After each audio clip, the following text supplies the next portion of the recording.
I have a coffee tin on the top shelf of the bookshelf I built last winter. It used to hold loose change. For 4 years of my marriage, it held the only money in the whole world that was mine. I was baptized at 14 in 2014 in the Decatur West congregation. I married a brother at 18 in October of 2018. I have been out for about 18 months, and I am still learning how to spend a single dollar without flinching. The title of this video promises to tell you what a Jehovah's Witness husband is permitted to do to a wife who earns her own money. I am going to tell you, but I need you to sit with the word permitted, because nothing my husband did to our money was against the rules. It was the rules. Headship is not a feeling in that religion. It is a chain of command, and the man holds the household, and the household includes every dollar that passes through it, including the dollars I earned with my own 2 hands at a daycare on Memorial Drive. Before I show you the day it cracked me, I have to take you into the house first, into the quiet, into the fan running over the coins, so stay in the room with me. If you have ever had to ask permission to spend money you earned yourself, if you ever folded a little of it small and hid it where a good husband would not think to look, add your voice in the comments, so the next young black sister sitting in a kingdom hall with her first paycheck pressed flat inside her Bible knows she was never the only one. Subscribe and stay, not as a favor to me, but as a witness for her. This is the part nobody warns you about. Hannah, I am writing this to you, even though I know you will never be allowed to watch it. You were baptized 2 years ago, in 2024. You are 21. You still sleep in the room down the hall from the one I grew up in, and the elders have already sat you down and told you that I am a spiritual danger. So this is a letter I will never send. But you are the reason I can say any of it at all. Let me take you back to October of 2018. I was 18 years old. Trey Coleman was 22. The son of Elder Marcus Coleman from the East Atlanta congregation. He approached our father the proper way, the way a serious brother does, and we had 10 chaperone months and 0 minutes alone together in a room. We married at the Decatur Marriott on a Sunday, and 3 days after the wedding, before I had finished the thank you cards, Trey sat me down at the little drop-leaf table in our first apartment and slid 1 sheet of paper across to me. It was a household budget. He had already filled it in. I want you to understand something, and it is the hardest thing to explain to anyone who did not grow up the way we grew up, in that single-story brick hall off the side street in Decatur, the one our grandfather Joseph helped the Black brothers lay block by block in 1987. I was not upset that day. I was grateful. I looked at that sheet of paper, at his small, neat handwriting in the little boxes, and I felt safe. We had been taught, every service meeting of our lives, that this was what love looked like. A brother who took the household seriously, who studied The Secret of Family Happiness, the pink hardcover, and actually applied it, was a brother who would be appointed an elder one day. Trey took headship seriously the way other men take a calling. So when he told me that my paycheck from the daycare would go into the account, and that the account was in his name, and that he would give me whatever I needed, I did not hear a cage closing. I heard a man strong enough to carry the weight off of me. I had a job, Hannah. That part surprises people. He let me work. I need you to hear how that sentence is built, because it took me years to hear it myself. He let me work. The job was at a daycare 2 stops down the line, off Memorial Drive. And I loved those babies. And the first time I held my own paycheck, I felt like a grown woman in the world. I had it for 1 afternoon. I cashed it, the way Trey asked, and I brought the bills home and laid them on the drop-leaf table like an offering, and he counted them, and he wrote the number in the little box, and then he gave me $40 back and called it my allowance. He did not say it unkindly. He never once said anything to me unkindly in 6 years. He smiled. He said a good manager of the household keeps the money in 1 set of hands, and that the Bible gave those hands to him. And I smiled back, because I believed it too. So here is where the coffee tin comes in. About a year into the marriage, I started keeping back coins. Not bills, not at first. Just the change from the grocery runs, the quarters and dimes that nobody writes in a box. I told myself it was nothing, that I was saving up to surprise him with something. I poured it into an empty coffee tin, and I pushed the tin to the back of the linen closet, behind the towels, and I did not let myself think too hard about why my heart sped up when I did it. A married sister does not have her own money. That was not a rule somebody shouted at me. It was the water we swam in. To want $1 he did not know about was, I understood without being told, a small failure of submission. A crack in the spiritual headship of the household. I was hiding from my own husband, and I had been trained to feel the shame of it before I ever felt the need. I would count it in the bathroom with the fan running so the coins would not give me away. $11, then 19, then 43. A grown woman, a baptized sister in good standing in the Decatur West congregation, locked in her own bathroom, counting quarters like a child. And the whole time, Hannah, I thought the problem was me.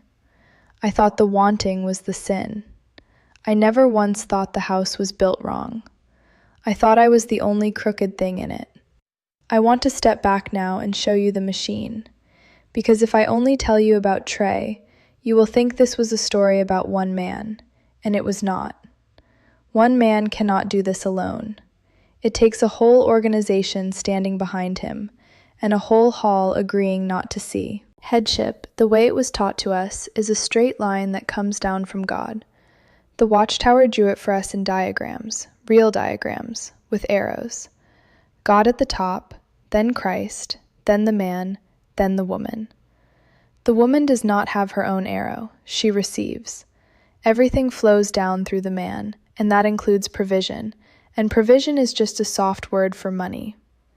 The man is called the head of the household, and the household is not only the people, it is the budget, it is the bank account. It is the question of whether the wife may take a secular job at all, and if she may, what becomes of what she earns. None of that was a private quirk of Trey's. It was doctrine. It was printed. A sister who insisted on her own separate account would have been counseled, gently, by two brothers, about the spirit of independence and where it leads. The shepherding was constant, and it was always women doing it to women, which is the part that took me longest to understand. Every Sunday after the meeting, Trey's mother, Sister Coleman, would take me by the elbow in the parking lot of the hall and walk me slow to the car and ask me, in the warmest voice, how I was managing the home. Managing. She meant the money. She wanted to know, was I being thrifty? Was I submitting to Trey's arrangements? Was I bringing a quiet and submissive spirit to the household accounts? 6 years of Sundays. I used to count the cracks in the asphalt to keep my face still. She was not cruel either. She was passing down what had been passed to her. That is how it works. The women guard the cage from the inside and call it love, because somebody guarded them. And now I have to tell you the thing I am most ashamed of, Hannah. And I am telling you because you were there. Do you remember when you turned 16 and got that first little job at the pharmacy, and you came home glowing with your first check? Do you remember who sat you down? It was me. I was 21. It was the year before Marcus's daughter was born. I sat you down at Mama's kitchen table, with the sweet potato pie smell still in the house, and I told you that a sister keeps a soft and quiet spirit, that wanting your own money to do your own things was the beginning of pride, that you should bring it to Daddy and let him decide, because that was practice for the husband Jehovah would give you. I said it gently. I believed I was protecting you. I handed you the same lock that had been put on me, and I smiled while I did it, and you thanked me. That is the part of this that no documentary will ever show. I was not only the prisoner. For one afternoon, at that kitchen table, I was the guard. I learned later that I came by it honestly, that I was one link in a long chain, and that is where Aunt Diane comes in. You barely know her. They made sure of that. Diana's Mama's older sister. She came into the truth in 1980 as a teenager, the same year as Mama did, and in 1986 she married Elder Robert Coleman, and for 14 years she lived inside what she now calls, in that flat, dry voice of hers, a private kingdom of small cruelties. Robert held everything. She was a working woman, a smart one, and every dollar she earned went into his hand and came back out as permission. He kept a record. He went over the receipts on Friday nights, line by line, the way some men read scripture. She told me once that she had been a grown woman of 35 before she understood she had never in her life walked into a bank as a person with her own name on anything. She left in 2003, at 39, and the family shunned her for 19 years. We were taught she was bitter. We were taught she was worldly. We were never taught what she was actually running from, because the thing she was running from was the same house I was about to be married into. The chain ran straight from Diane, through my mother, into my hands, and out toward you. So now I will keep my promise. I told you I would show you the day it cracked, and the day the money stopped being a quiet ache and became the wall I finally hit. I will get to that, but you need 2 things first. The first is the miscarriages. I lost 2 pregnancies, one in 2020 and one in 22. I am not going to dwell there. That is a different letter. But you should know how it was treated, because it is part of the money too. There were no medical bills I was allowed to see. There were no decisions I was part of. When I asked, quietly, whether we might set a little aside in case something went wrong again, in case I needed a doctor of my own choosing, Trey told me that Jehovah would provide, and that my worrying was a lack of faith. The grief was mine to carry. The money to act on the grief belonged to him. I started putting bills in the coffee tin after that, not just coins. A folded 5 here. A 10 I told the cashier to give me in change. By the autumn of 2024, there was a little over $600 in that tin. And there was something else in there too. And that is the second thing. I had sent away for a bank application, my own account. I did it from the daycare, on my lunch, on a borrowed phone, my hands actually shaking. The envelope came to the daycare, not the apartment, and I carried it home flat against my stomach under my coat, and I slid it into the coffee tin, unopened. I never even filled it out. For 3 weeks, it was enough just to know it existed, this unopened door, this proof that there was a version of me with her own name on something. I would lock the bathroom door and run the fan and take it out and just hold it. That was the whole rebellion. An unopened envelope and $600 in quarters and folded 5s. He found it in October of 2024. I will not pretend I know exactly how. He was looking for the spare linens because his mother was coming, and the tin was behind the towels, and he was not a stupid man. And here's what I need you to understand about that night, Hannah, because it is the whole point of everything I am telling you. He did not yell. He never yelled, not once in 6 years. He sat at the drop-leaf table with the coffee tin in front of him, and the unopened bank envelope beside it, squared up neat, and he waited for me with his Bible open and a look of patient sorrow on his face, like a man whose child had disappointed him. He did not ask me why I needed money. He asked me what had gone wrong in my heart that I would hide things from my own head. He told me this was not really about dollars. It was about submission. It was about whether I trusted Jehovah's arrangement or trusted myself. And then he said the sentence I still hear. He said, I am going to have to bring this to the brothers, because a thing like this in a household means the headship is not in order. And he did. That is the part people outside cannot believe. He brought my coffee tin to the elders. My $600 in dimes became a spiritual matter. 2 of them came to the apartment and sat in my living room and talked to me, kindly, in those low shepherd the flock voices, about the dangers of a spirit of independence in a sister, and how my hidden money was a symptom of a deeper rebellion, and how blessed I was to have a husband patient enough to want to correct it rather than be angry. They did not see a tin of quarters. They saw a wife who had stepped outside the line that comes down from God, and every one of them was sincere. That is the horror of it. Not one of them thought he was being cruel.